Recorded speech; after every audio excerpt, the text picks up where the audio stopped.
बिस्मिल्लाहिर्रहमानिर्रहीम। अस्सलामुअलैकुम। आज का जो हमारा टॉपिक है वो है importance of oxidation reduction reactions के बारे में पढ़ेंगे। स्टार्ट करते हैं। लिविंग सेल्स में फोटोसिंथेसिस और रेस्पिरेशन दो मेन एनर्जी ट्रांसफॉर्मिंग प्रोसेसेस है।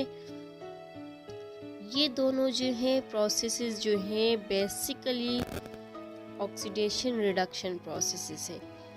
ऑक्सीडेशन में जो है हाइड्रोजन या इलेक्ट्रॉन्स लॉस होते हैं, यानी जो मॉलिक्यूल्स हुए वो हाइड्रोजन या इलेक्ट्रॉन्स को खो देते हैं।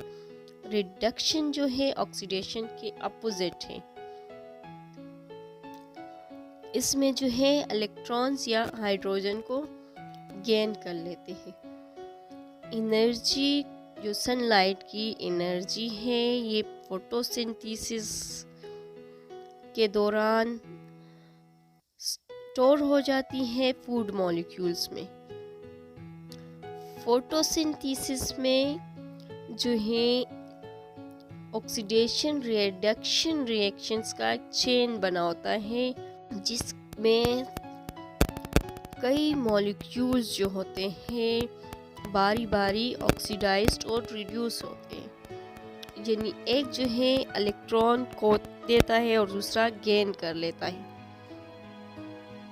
रहता है और इसी तरह ये प्रोसेस चलता रहता है। लिविंग सेल्स को एक्टिविटीज परफॉर्म करने के लिए एनर्जी की ज़रूरत होती है। ये एनर्जी जो है इनको ऑर्गेनिक मॉलिक्यूल्स की ब्रेकडाउन से मिलते हैं। फूड मॉलिक्यूल्स जो है रेस्पिरेशन प्रोसेस के दौरान इनकी तोड़ फोड़ होती है।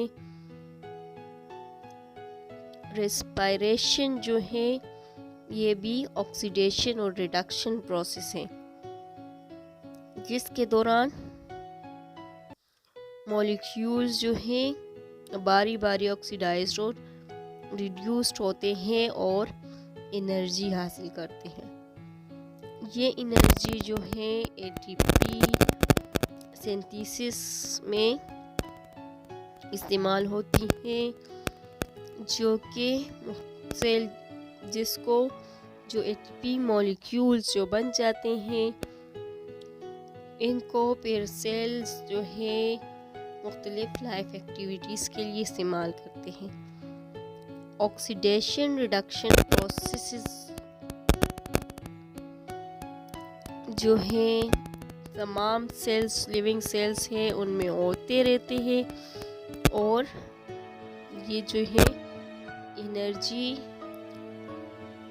इस प्रोसेस में जो है एनर्जी ट्रांसफॉर्मेशन होती रहती है बायोलॉजिकल सिस्टम्स के अंदर। एनर्जी जो है ऑक्सीडेशन रिडक्शन रिएक्शंस के बगैर ना तो स्टोर्ड हो सकती है और ना रिलीज होती है, ना स्टोर्ड होती है ना रिलीज होती है। और इसलिए जो है लाइफ प्रोसेसेस जो है